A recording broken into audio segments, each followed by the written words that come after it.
Now we'll move right along to our final keynote of the day, a CEO's journey for corporate luxury to community impact. We would like to invite Guy Crawford, the former CEO of Jumeirah and Highland Coast Hotels. He's very familiar with EHL and YHS, especially with our mission in connecting people. Over the past 15 years, I'm sure he will bring unique perspectives, seeing how it has evolved. Please give a big round of applause and a warm welcome to Mr. Guy Crawford. Thank you. Wow, so many young people. Wow, you've no idea the opportunity that this industry is about to give you. But if I could start this afternoon myself, just to say a huge thank you to the Summit for inviting me to come along and hopefully just talk to you for a couple of minutes.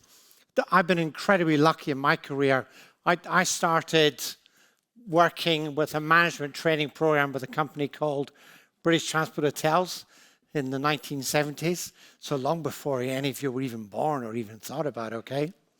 And I hope that what I could do this afternoon, having managed and been on the board of some of the largest hotel companies in the world, if I could inspire some of you just to say to you, you have joined the most amazing, amazing industry.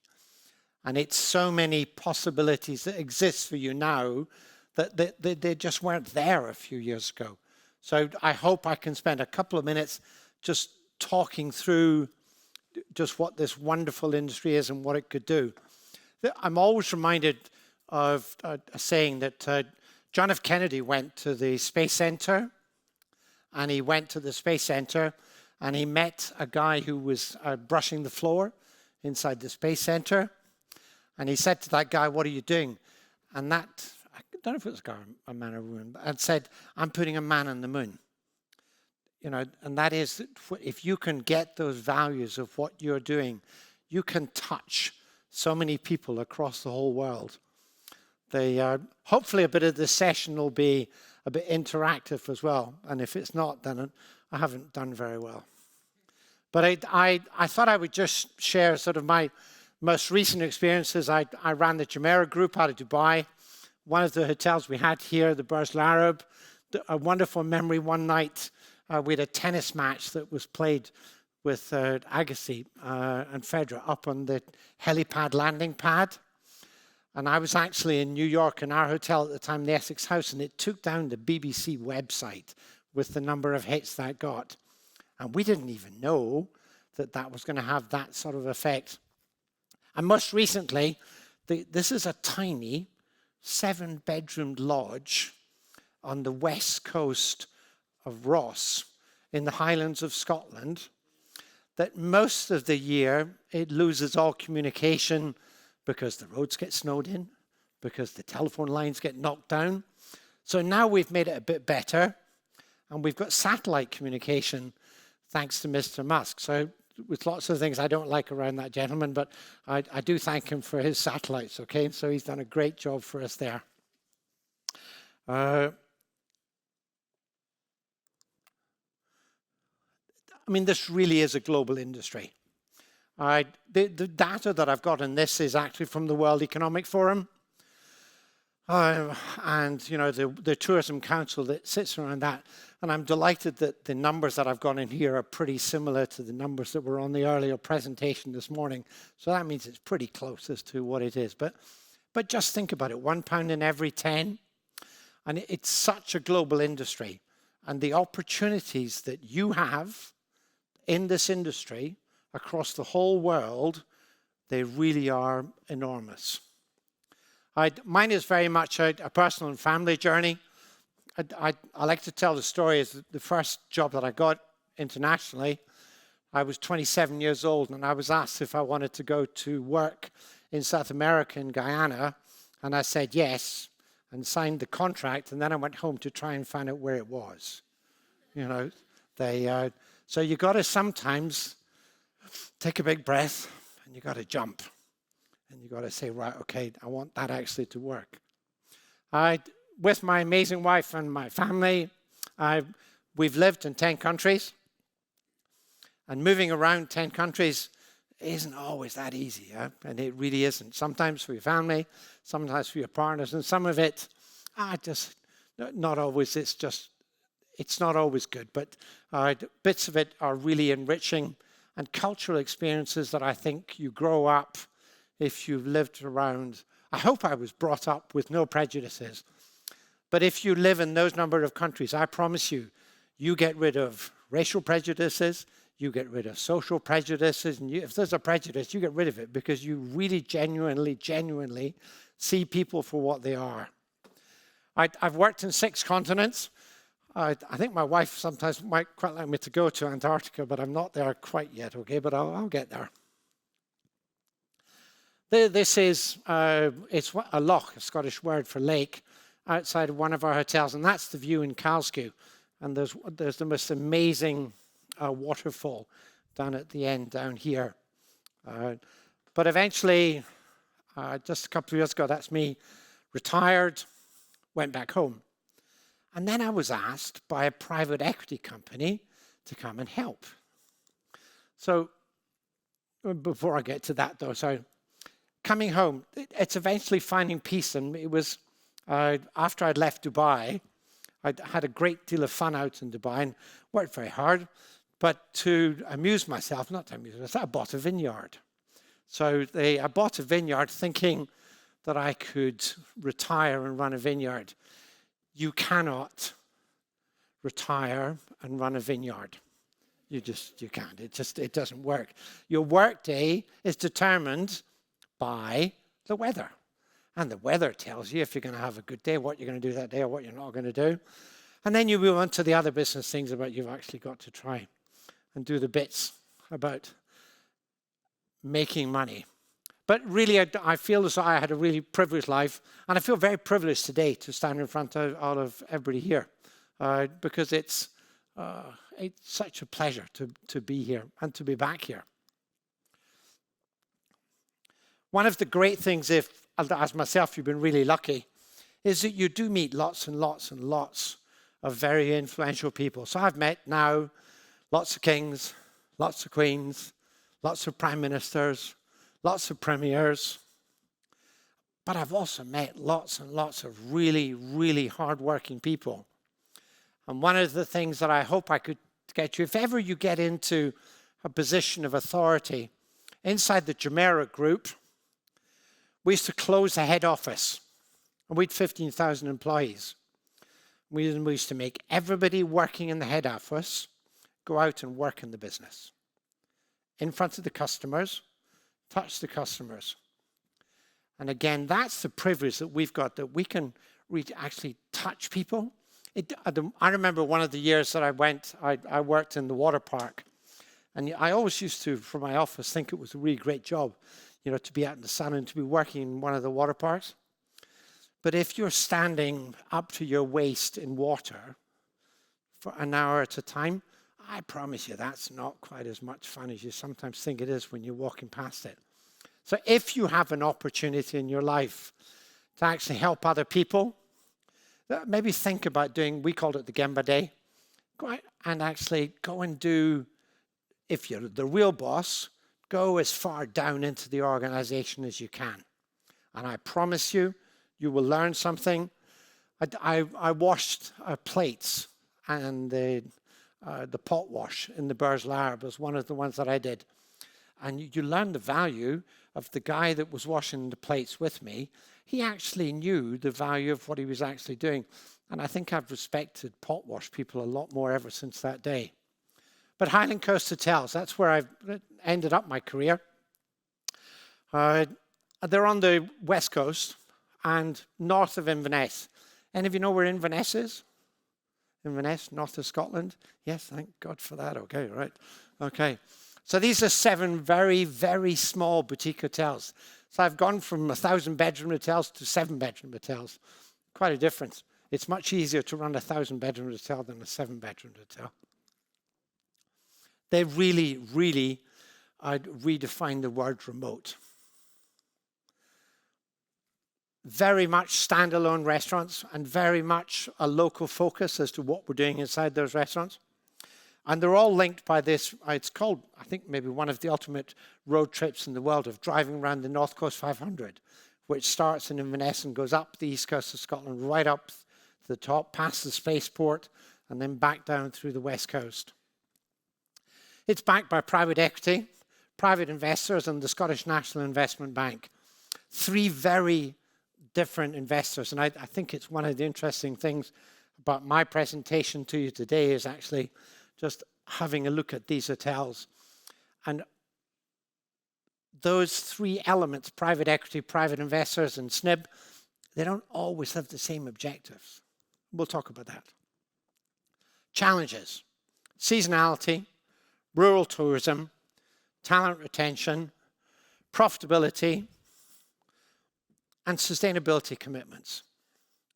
And that was what we had. That we were. I was down in the vineyard when I was actually asked if I could come back. And if you think about each of those challenges, each one of them were why this company wanted me, and it was the private equity company who are the biggest investor, to come and go and try and see what you could help. And to be quite honest, the biggest issue was sitting around profitability. I just thought I'd ask you, and if I'll give you all just a couple of minutes, and then I'll just pick a couple of tables. Would you just talk amongst yourselves? What do you think I should have done? Day one. 2.5 years ago. What would you do on day one if you've just got into business?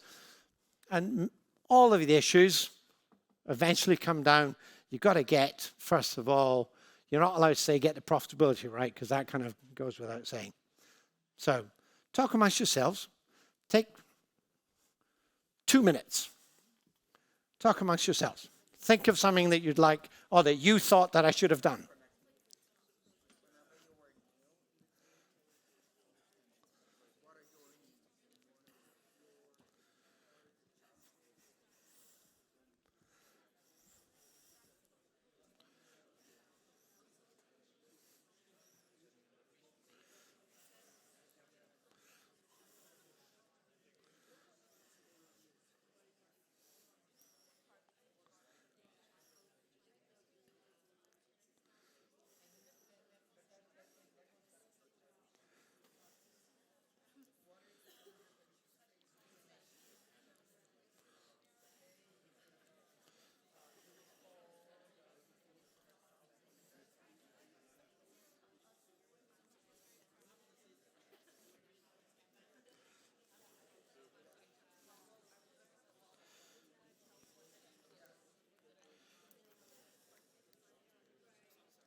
"15 seconds.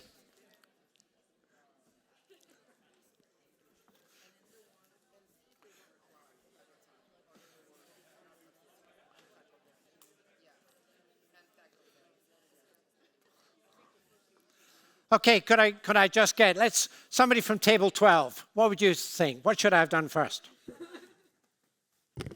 Well, we were talking a little bit more about operational efficiency, and when you first come to a new property, and even such a small one like you were saying, the most important thing is to get to know what each person that is working there and what they are doing.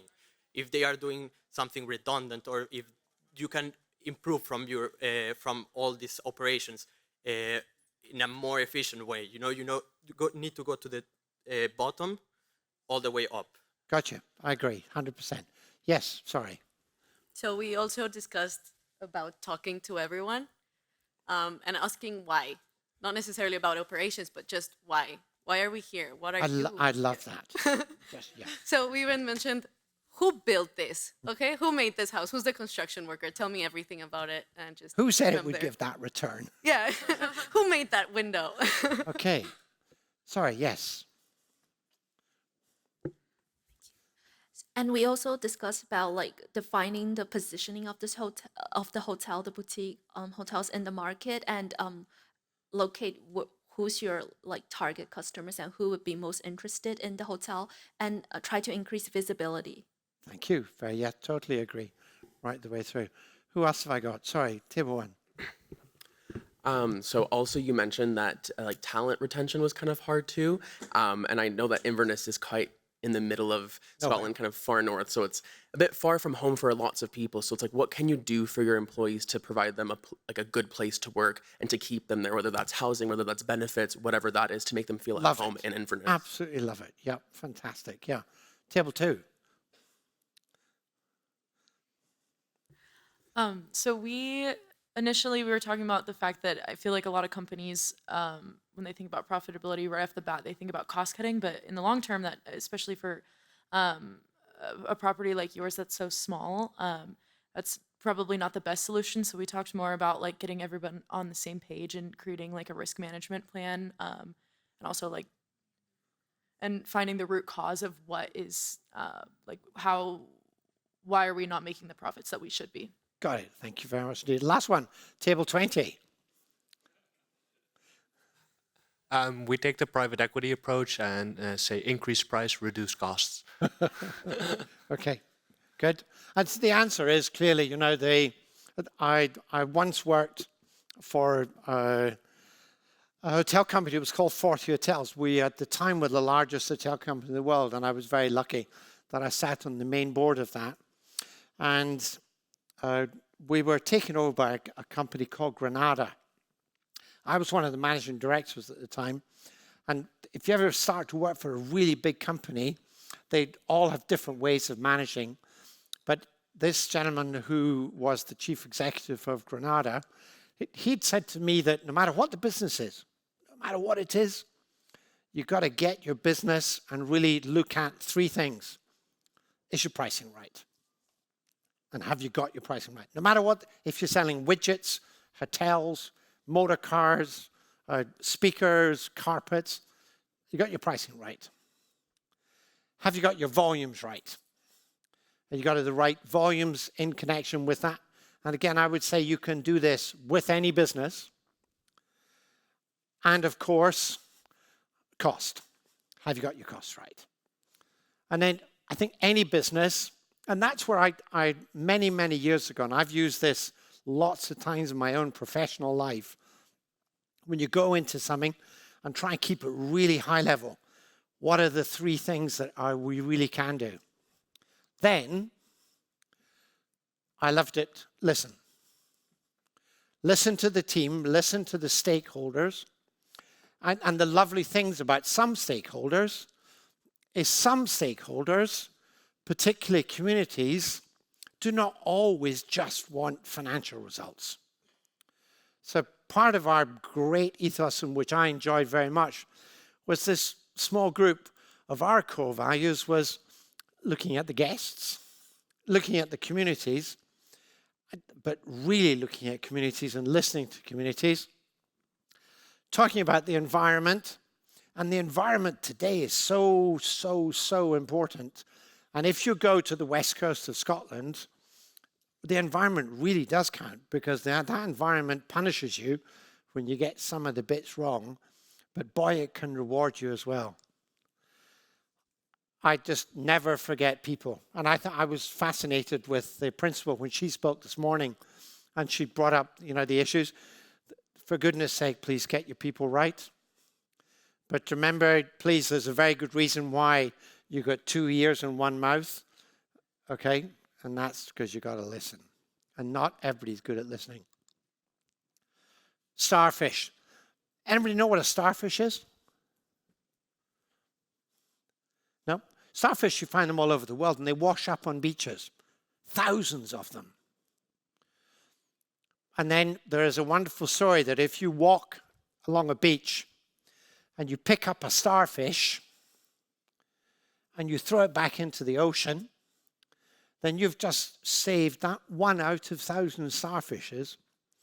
But we use this, I've now retired from that role of looking after, but of trying to say to the people working for Highland Coast Hotels, the actions that you do as an individual will affect the customer. You maybe don't know quite where or how it will do, but it really will. And it reminds us that every day when you do something, you affect somebody and something? Okay, less time to think about it this time. So you got 3 questions. What do you think the team wanted me to do most? What do you think the community wanted? Let's say, we'll give the team a bit of miss. What do you think the community most wanted? And what do you think the shareholders most wanted? Okay, 30 seconds.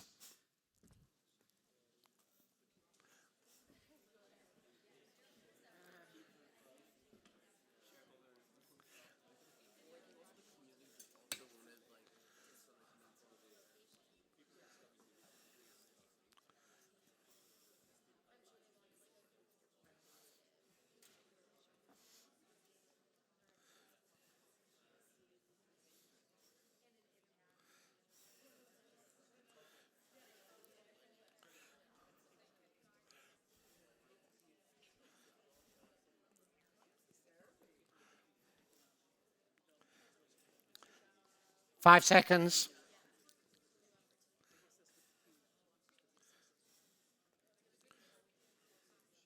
Okay, let's try again.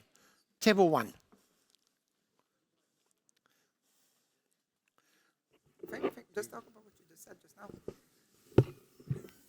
Okay. You again. Great. Yeah. All these 3 questions can be summarized in one sentence. That is from Adam Smith writing The Wealth Nation.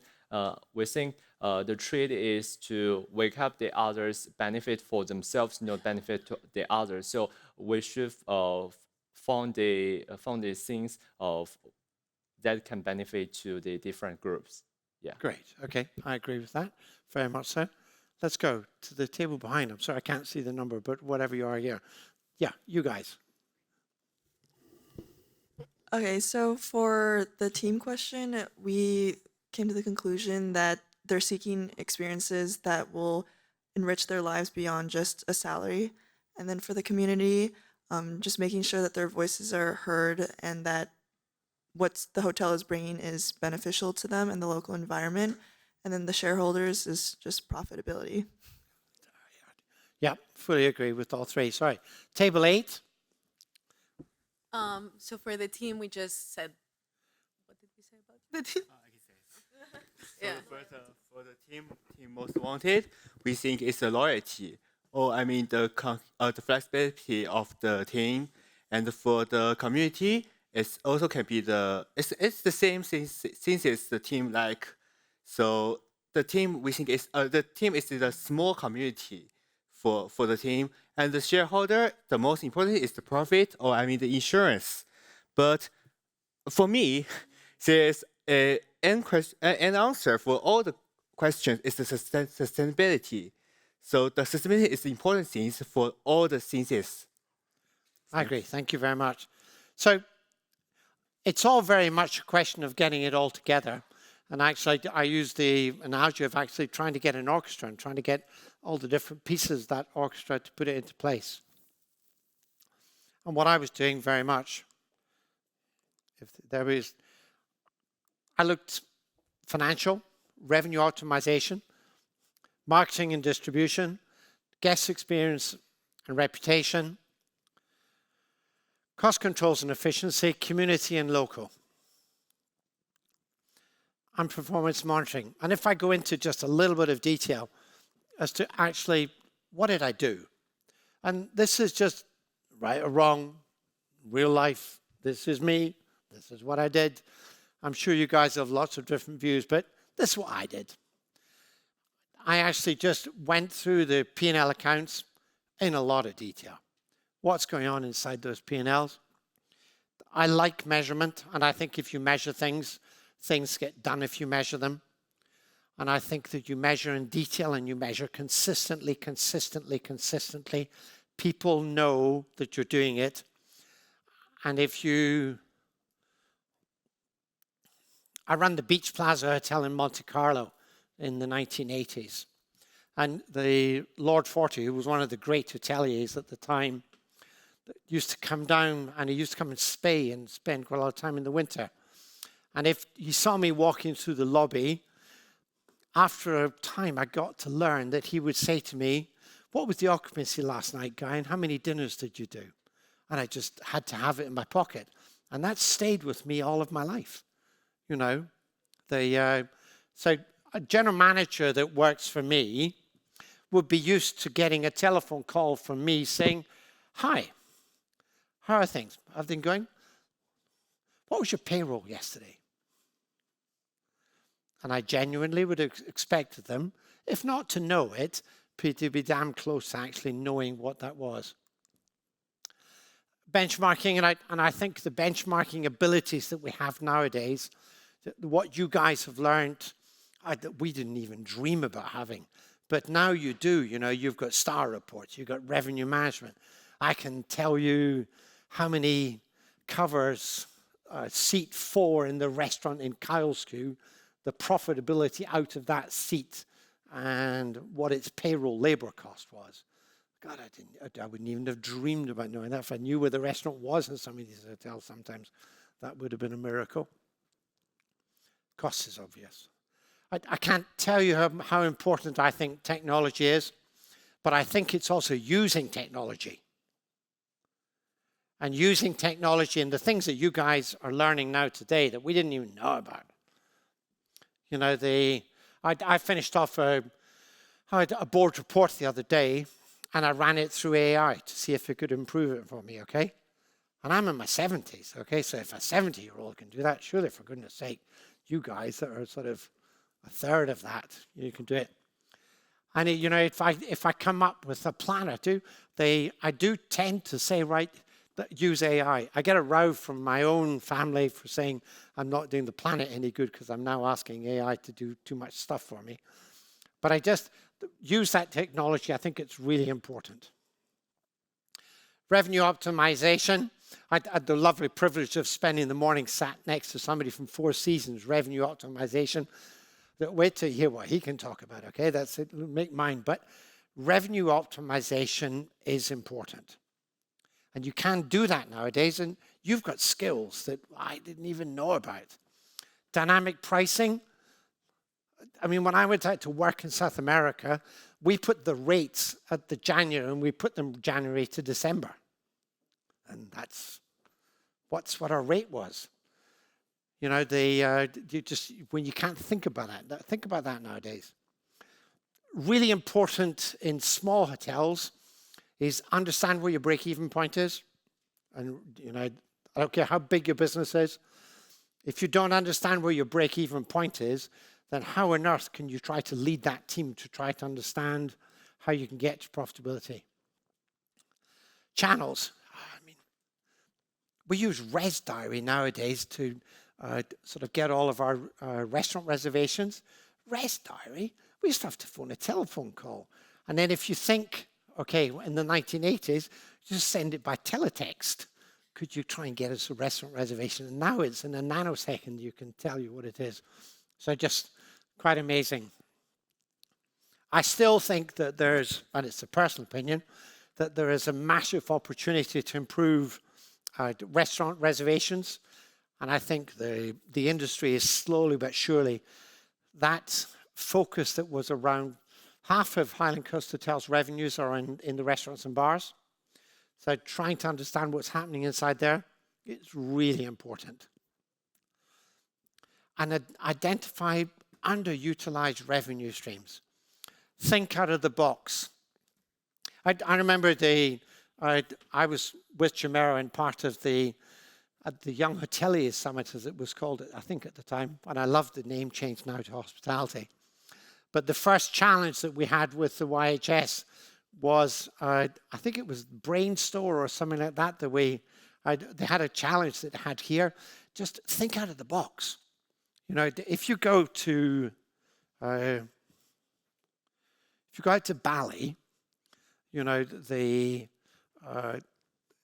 restaurants in the middle of even some of the street food, they've got a chair where you can sit and wait. And we've got these seafood restaurants where I can't tell you, if customer orders mussels, the mussels that morning have been in the sea in front of them. But we never thought about putting chairs so that people would come and wait for us to be getting it. There's massive opportunities. Particularly I think in restaurants and bars. Am I doing something wrong? There we go. Marketing and distribution. Well, the first thing I did is I bought a book called Marketing for Dummies because I couldn't understand half the words that people were talking to me about.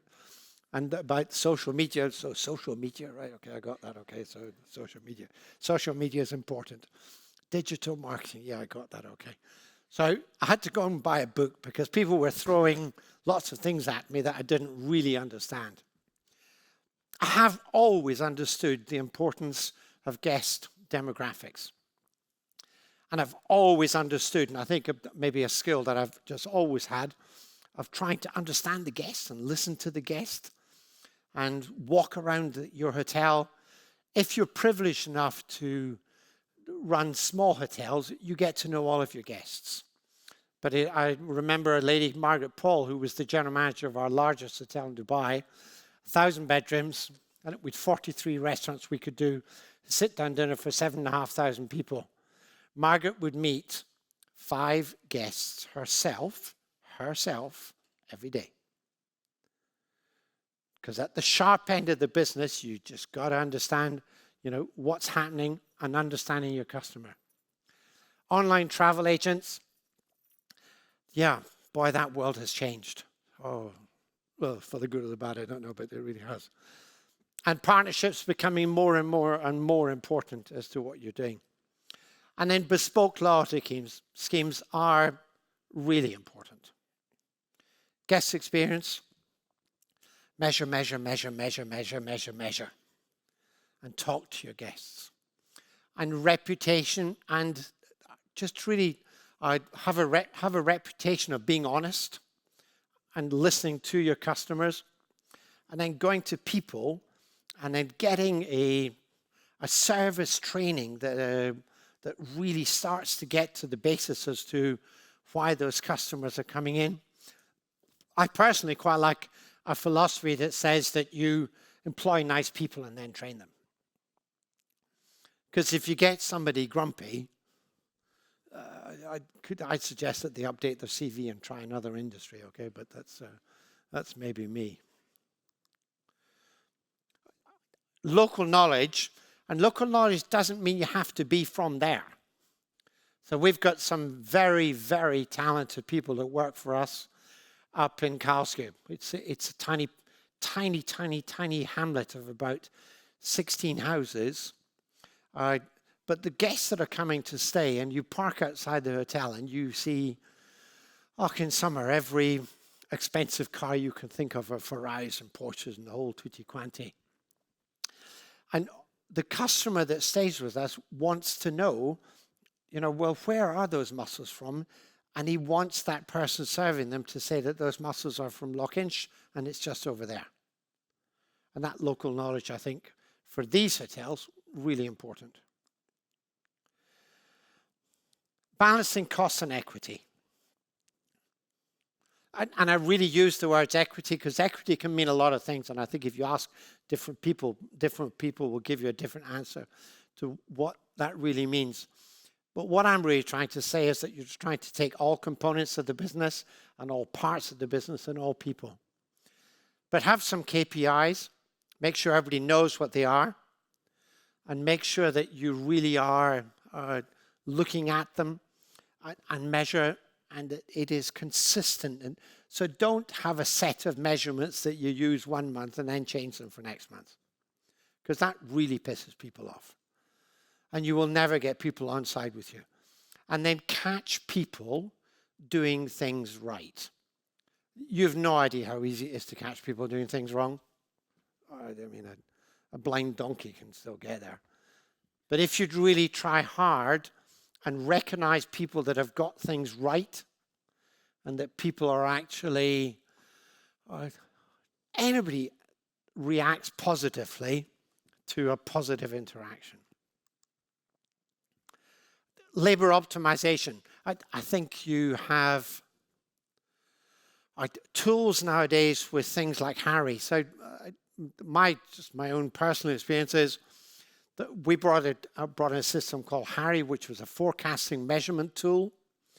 And I would go to, any one of the hotels, Locardal House in Inverness, And I would say to Robert, what's your payroll cost next Thursday? And what if you forecasted? And I don't mind if you got it wrong, because you can't get everything right. But I would expect him to have known, what's your payroll cost for next week? And I'm not going to get down on a ton of bricks if he gets it wrong, he or she. But I do expect them to know, and you've got technology nowadays that can tell you what some of those things are. They didn't exist, or you did it manually many, many years ago. Supply chain efficiency. Again, I think it's this bit where equity comes. So you don't come and stay in the north or the west coast of Scotland to have a sausage that's flown across the world because it's got the guest cost price. You just don't. You don't have a lobster that's come from Maine. You know, if you want a lobster from Maine, go to Maine, and it's great lobster. But if you want a lobster that's from the west coast of Scotland, so those supply chains and that circular economy, I think is a very positive thing that our industry is now looking at. I love the when you walk down from the main stairs, and it's the sustainability, the different bullet points that are there. I thought that inspires me, and that I think is just where our industry, we're going to get some of these things, and we're getting them right. But that circular economy is part of that equity of balancing cost. Gender pay cap, thank goodness. Oh, mamma mia. If I think of what the gender pay gap was when I started work, and you may have seen on the first slide, you know, I was earning, I think it was 56 hours a week was my normal working week. And I think, from memory in today's money, it was about 60 euros a week was what I was earning. And I think I was earning more than some of my female counterparts. Thank goodness that has changed. And my last big job of the 20 big hotels we had across the world, with all prejudice in the world, if that's the right word, our best general managers were some of the female general managers, and they had, I think something that I learned was if you take a mixture of skills, so it could be gender skills, and they could be soft skills, but maybe I got it wrong as saying the gender pay gap, I think, is really great. More important, and again, it spoke about this morning, was to make sure you've got a different set of skill sets inside your teams. So have somebody who's really prepared to take you on professionally, and I quite like to be taken on, but I quite like people to be polite. But say, no, that's wrong. And have somebody who is really shit hot on numbers. Somebody who knows technology, somebody who knows revenue management, and they've all got this bit of doing there. I think one of the things that we did that wasn't there, and I really, really think that transparency gets rid of all the bullshit. And if you're transparent about everything that you do, and you've got a transparent pay policy inside your organization, you get people to believe in you.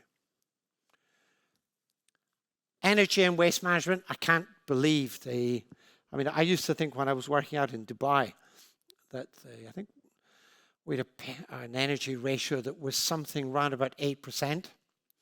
Go and work on the west coast of Scotland, where it gets to minus 22 sometimes in the winter. And your energy cost, you know, mamma mia,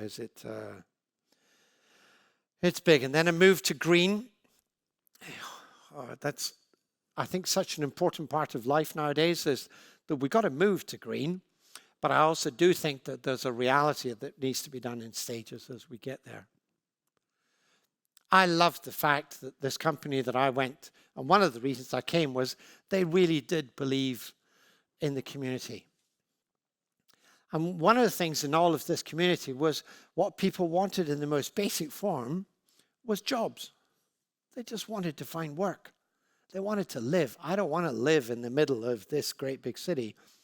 I want to go and live there. But if there are no jobs, so one of the things the community wanted us to do, these hotels used to be seasonal, we now keep them open all year round. Now that means we still lose money in the winter, but we lose less money, and we don't have to push the business up and then close the business down. And then for people, how do you get commitment from people if you don't give them real-time jobs? But we now meet our communities and we pick people that are in those communities and talk to them. We really mean it when we talk about local partnerships. You know, and we really do talk. And I go to those meetings as, up until a few weeks ago. I went as the chief executive of this little company, and I was very happy to talk to the crofter. Crofting's a small home farm in the west coast of Scotland, and I love talking to those people that come from those communities. Circular economy. We buy 60% of what we use inside our hotels inside Scotland. And 36% of that we buy within our own local communities. That would not have been the case a few years ago. And that's really important to people nowadays, that you're actually trying to make money in that community, but you're trying to push that money back in to that circular economy. In Britain, Scotland, there's a national minimum wage and there's a living wage. So we pay the living wage, which is the higher of the two. Just out of it, you know, we put a service charge into all of the customers, and all of our customers are quite comfortable, I think, paying that service charge. Every single cent of it goes to the people that work for us. So there was a time a few years ago that, you know, hotel companies used to keep a bit for breakage, keep a bit for that. If you, I don't know. Anyway, a horrible process. Now, everybody sort of, that if you're a customer staying in Highland Coast Hotels and you pay a service charge, every penny of that goes to those customers. But the biggest challenge we've got is finding places where people can live. And you've just no idea how huge that is. If you're trying to employ somebody and the nearest house they can rent is maybe 20 miles away, but 20 miles in the north of Scotland with single track roads, I mean, it doesn't work because you just can't get there. They apprenticeships. Sadly, I think one of the really sad things about this industry still is we put apprentices back into these hotels. And a lot of young people that wanted to work in the industry, but their parents didn't want them to work in the industry because of the television programs they'd seen, because of some of the historical things. You know, please, when you get out there, you know, if you've got apprentices, you know, please, please, please, please treat them properly. They're not slave labor. They're there to learn and they deserve your respect. For the first time, I worked for a national investment bank. I've worked for a lot of banks, worked for a lot of shareholders in different groups. This was the first time I've actually done this. I've worked for this guy. And as well as the financial performance, we have to report in writing, I just think it was 11 pages I just filled in, on a journey to net zero. What are we doing? Not saying you've got to do it now, but what's the journey that you're on? Living wage contracts of employment. So we're not allowed to employ, quite rightly, people on 0-hour contracts unless they ask for it. So illegal. Work from home. An effect that came in from COVID, but actually that also has allowed us in a lot of areas to employ people, particularly people with young families, male or female, to work from home. And when you work in these rural communities, and you're looking after 7, so the central services of revenue, marketing, HR, finance are centralized. You wouldn't be able to do that without some people being able to work from home. So for me, that was a brand new thing. Environment, sustainability, I just love it. You're actually trying to talk about these things at last. Fair work principles. We're reducing our reliance on fossil fuels, which is great. I mean, the challenge that you've got is, I got a hybrid car. now handed over to my successor. But then you try to find a bloody electric point to charge the thing. And, and I don't know if you've ever heard of range anxiety, but if you're on the west coast of Scotland and you got 20 miles and it's 19 miles to your charger, oh, mamma mia, it certainly it makes life very interesting. I always go back to measure. And I really think all of those things are incredibly, incredibly important. But the one at the bottom that I really like as well, that we're moving to a world of sustainable tourism. And the customers also want it. And slow tourism. And I quite like slow tourism because I don't want somebody coming to stay in these hotels, lands in Inverness, gets off the plane, hires the Porsche, hires the Ferrari. It's, I don't know, 452 miles and goes, whoom. And 2 days later, he's back in Inverness. I would like somebody that's going to take the time to go up to Tongue, go for a walk up in the hills, go down to the fishing villages and seeing what's going on. And from a commercial point of view, you'll all know because you're all quite clever clogs, but if you can increase the length of stay, you make a massive increase to your cost base. Did all of those things. 30, 60, 90-day plan. I quite like it. I think it still works, a smart approach. Specific, measurable, attainable, relevant, and time-based. It worked 30 years ago. And I still think it works now if you actually just don't bullshit. Just get a good plan that actually does right there. So where are we today? 2.5 years later. We've got some black at the end of the numbers, which is the private equity guys are sort of quite pleased about that. That's an understatement. We've got a new managing director. We bought a property in Inverness. Achieved our social commitments. Making progress towards our environment. And also, that's us. We're trying to see how could we grow the group further and what could we do to try and do that. So what did I learn? And hopefully that's some of the bits that I think might be... I learned a bit about humility again.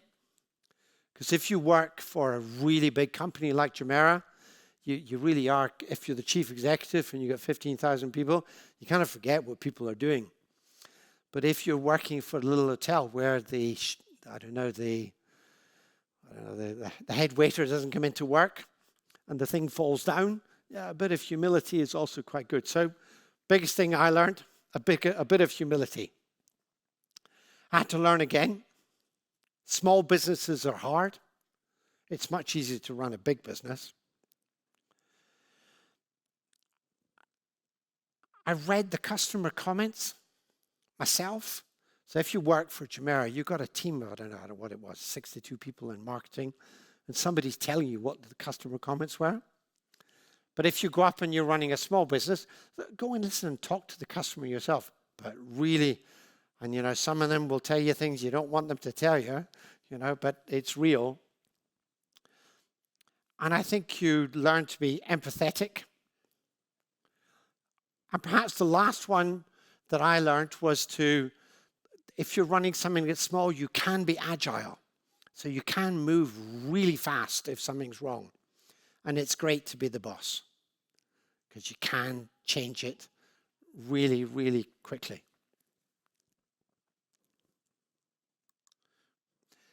A huge thank you from me, and I'll take any questions.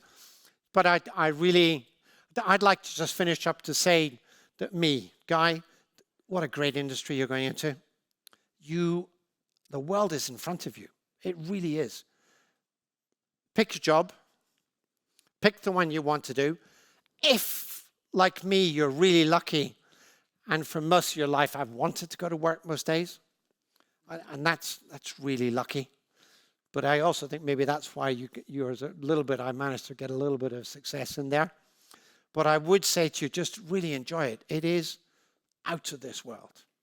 You will see things, you will go to places, and you will touch people's lives in this industry, and that you will be more, if you think you're culturally aware now, in a few years' time, you will learn so much about the different cultures of the world and what this amazing industry could do. Any questions? I got 1 minute 25. Sir. I have a question, Mr. Crawford. So, being a hospitality student, you mentioned it yourself. You mentioned a lot the importance of people and the staff. But at the same time, as a leader, you must be very caring and thoughtful of your stakeholders, particularly the financial backers. From your experience so far, how do you handle situations in which you do have to make a choice in either defend your team or stand up for your team versus standing up or defending your financial backer in that sense? I think this industry, being honest is incredibly important. If you're honest, and if you've set fair objectives to people, that fair objectives are objectives that if you jump, you can achieve them. And if you measure people fairly throughout the year, and if people don't succeed, and then you try to help people, and if people don't succeed because they've not really tried, then I would suggest that they retype their CVs and try something else. And I'm quite happy being fair, but also being nice and honest. But fair, honest, but look to try to helpfully succeed. I think I got no time left. Oh, sorry, let's try one more. Is that allowed? One's okay? Okay. Sorry. Thank you. And so, Mr. Crawford, so throughout your career, so many people have worked for you. So I'm pretty sure among them, some of them would appreciate their personal life more than others. So how could you like balance that and maybe like help them keep up the motivation? I think that work-life balance of today's young student is better than when I was there. And I think it's more important than it was. And I think if I had my chance to do some of it again, I think I'd try and maybe get some of that work-life balance a bit better. And I try very hard to respect somebody that says, no, that's me. That's the end of my day. And I struggle with it sometimes, if I'm really honest. But I try very, very, very hard to respect that work-life balance of you guys is different to the work-life balance that I had. Because I think I got some of those bits wrong. 2 more? Go for it. 2 more. Yes, sorry. Let me try that. First, it's lovely meeting you again. I had the chance to work under your leadership many, many years ago in Jumeirah. And I'm a former general manager, so thanks to partially to your leadership and your inspiration. Thank you. You spoke about measurements, and I also believe whatever you measure, when you measure something, you can improve it. Today, there's quite a lot of talks about employee retention, employee engagement, and there are the rather old tools about measuring employee engagement with surveys on a regular basis. There's also performance management, but there are a lot of questions around these today. What do you think about them? What are the tools today that we can use to really measure employee engagement to make sure that we retain them? It seems to be a challenge today. Yeah, and I would go back to it. I so agree with you. I think there's an importance of employee surveys that are anonymous and that are properly listened to. And one of the key criteria that we measure every general manager, so every general manager that works in our businesses can make half the salary again. And one of the key criteria is retention. And in seasonal properties, you have to have turnover because it's part of that business. But unplanned turnover, I think, is something that really has to be measured because it can be a really good indicator that you've got the wrong leader that's looking after the business and looking after those people. Thank you. Thank you. I'm so glad that you enjoyed working. Okay, one more. Yes. First of all, thank you for speaking today. Your keynote presentation was very insightful.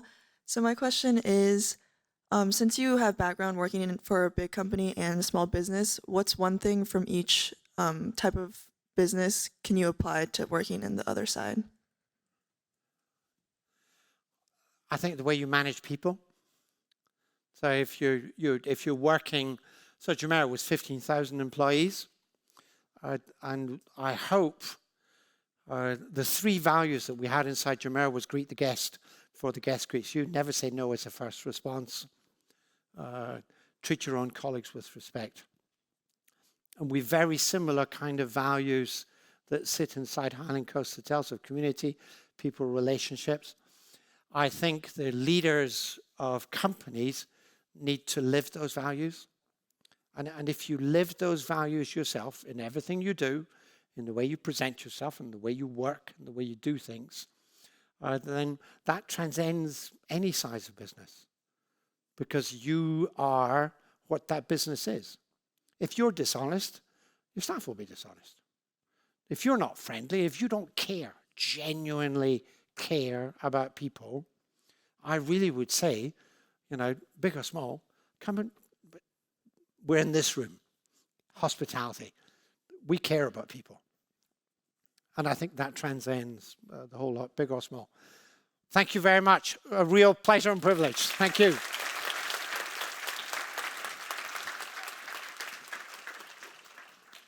Thank you very much. Thank you.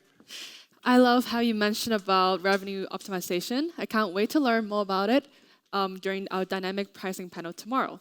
Me too. I also loved how Guy Crawford provided tangible examples and asked such meaningful questions to the audience.